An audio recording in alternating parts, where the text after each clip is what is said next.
I'm Alex Villarreal with the VOA Special English Health Report. World Suicide Prevention Day was September 10th. This year's observance was meant to bring attention to the differences among suicidal individuals and their situations around the world. But the organizers also said that all over the world, people have something in common. They need to feel connected to others for good mental health. The organizer included the International Association for Suicide Prevention and the World Health Organization. The World Health Organization says that every year about 1 million people kill themselves. It says suicide is one of the top 3 causes of death among people between the ages of 15 and 44. Among people aged 10 to 24, suicide is the second leading cause of death after road accidents. Lenny Berman is president of the International Association for Suicide Prevention. He points out that suicide rates differ from country to country, as do common ways that people kill themselves. As a result, he says, prevention efforts must fit with local needs. He says the main methods of suicide in developing countries has been pesticide poisoning, and overdose, and there has been efforts to develop prevention programs to reduce the use and availability of pesticides. Mr. Berman says findings from agricultural areas of Sri Lanka, India, and China show promise. They show that programs are helping to limit access to these poisons. There are often clear warning signs before a suicide attempt. Lenny Berman says individuals usually talk about the idea before they try it. Another warning sign, he says, is a sudden increase in the use of drugs or alcohol. Warning signs also include expression of hopelessness or a sense of feeling trapped. Mr. Berman says the rate of suicide can be more difficult to identify in children. They generally communicate more with other children than with adults, but the older children often do not understand the messages. As a result, he said, when children speak of suicide, older children rarely report it. For VOA Special English, I'm Alex Villarreal. From VOA Learning English, this is the Education Report. Growing up can be hard in poor neighborhoods where crime is common. That is the situation Marco Antonio Aguilar faced when he started at Garfield High School in Los Angeles, California. The boy hated school. He says he had the wrong friends, often missed classes, and even got into fights. The school suspended him, barring him from attending classes. He almost was sent to a school for problem students, But Marco Antonio changed his behavior. He says a talk with his mother's helped him change, and he praises his teachers for the help they provided. But now, students at Garfield High no longer receive suspensions. The punishment itself has been suspended. Jose Waiter, the Garfield High principal, took the action when he first arrived at Garfield more than 4 years ago. Back then, more than half the students was leaving school without finishing their studies. At the same time, Garfield was suspending nearly 700 students yearly. But Mr. Waiter has others' ideas about how to deal with young people who misbehavior. He says that most of the suspensions was for behavior known as willful defiance. He said that could include something as minor as chewing gum in class. Under Mr. Waiter's leadership, students involved in willful defiance first talk to a teachers, then a parent may get involved. Finally, group support can be provided. Today, Garfield graduates 85% of the students, and last year, the Los Angeles Unified School District changed its punishment policy. The whole district banned suspension to punish students for willful defiance. For VOA Special English, I'm Alex Villarreal. For VOA Learning English, I'm Alex Villarreal. From VOA Learning English, this is the Education Report. South Africa has 11 official languages. If you want to say hello, it's Sawubona in Zulu and hello in Afrikaans. Now, South African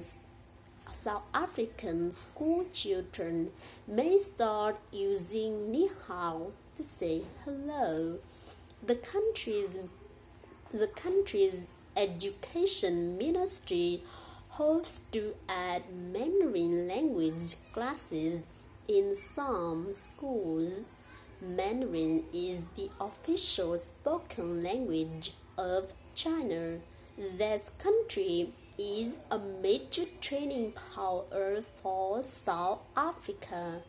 The two countries recently signed an agreement that identifies 5 areas of cooperation. They include curriculum development, mathematics and science, teacher training, and research and development in basic education. South Africa officials have not said how much the Mandarin language classes will cost. Troy Martens works for the Ministry of Basic Education. She says the new partnership is extremely valuable to both sides. The part of the plan that has gained the most attention is a proposal to offer Mandarin classes in some schools. Last year, a public opinion survey showed that South Africans have mixed feelings about China.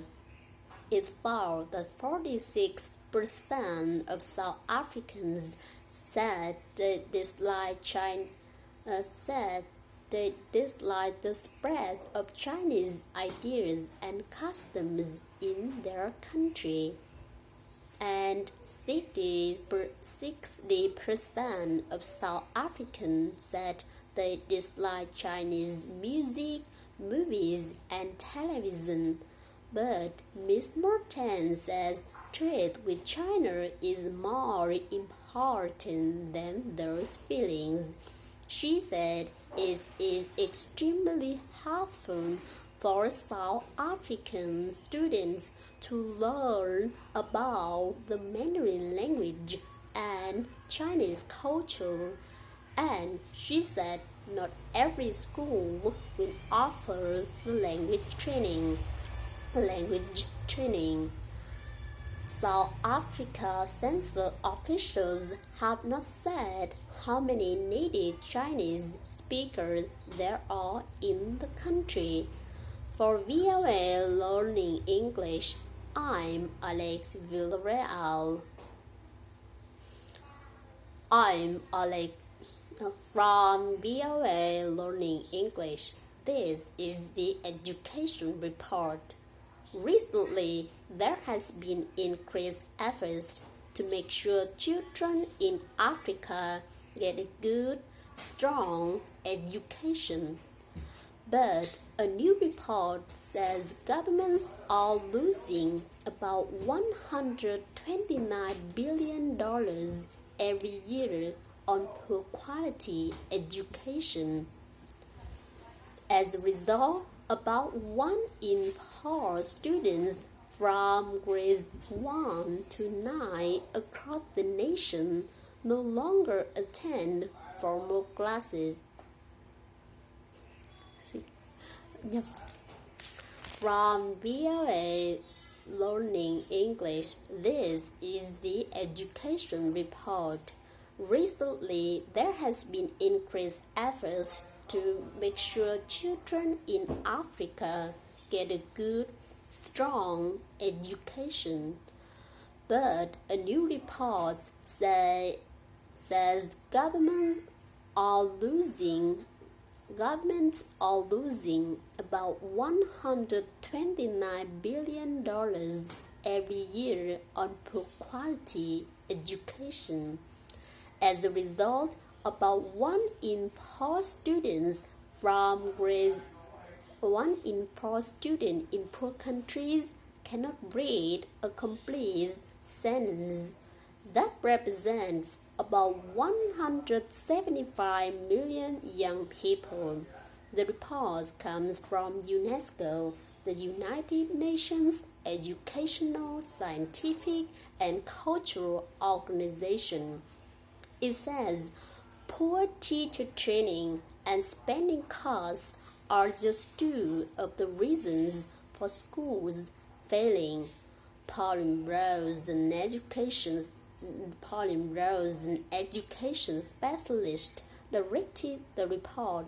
She says more teachers are needed in African countries south of the Sahara Desert. She said the area needs an additional 225,000 teachers a year to improve primary school education by 2015. Pauline Rose says governments are saving money by using contract teachers. These teachers are not government employees but work by special agreement. Contract teachers can easily be dismissed. In addition, they earn far less money than teachers working for the government. The UNESCO says governments will need to increase spending on education. In many countries, financial support for education has decreased or stayed the same in recent years. The report praises some countries. It says South Africa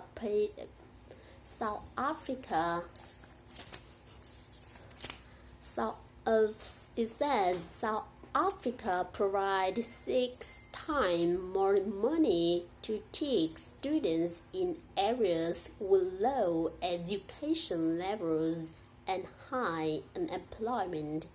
And Malawi is creating teacher colleges to train teachers for rural areas.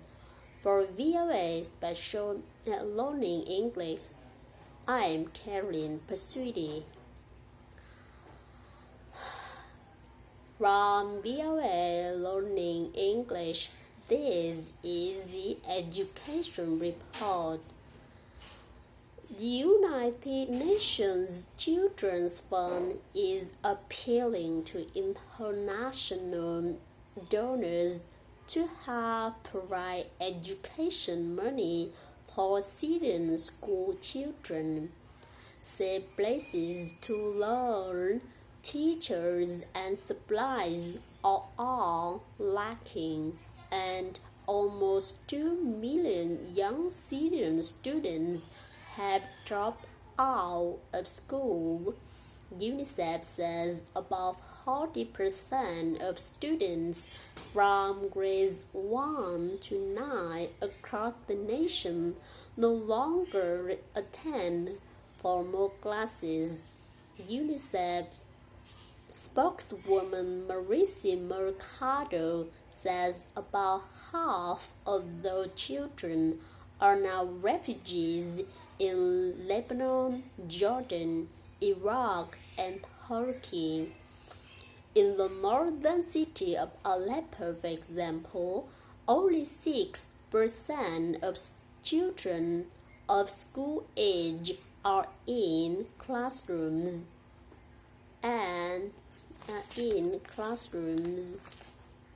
But the school year there and in other locations began as planned on September 15th.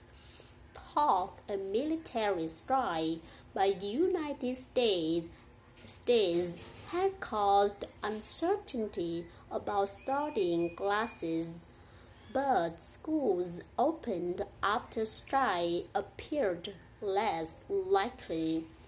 Still, many children who once walked to school are now taken there by their parents, and other families have simply left the country. Lebanon now is trying to help about 550,000 Syrian refugee children. 550,000 school-age Syrian refugee children. UNICEF says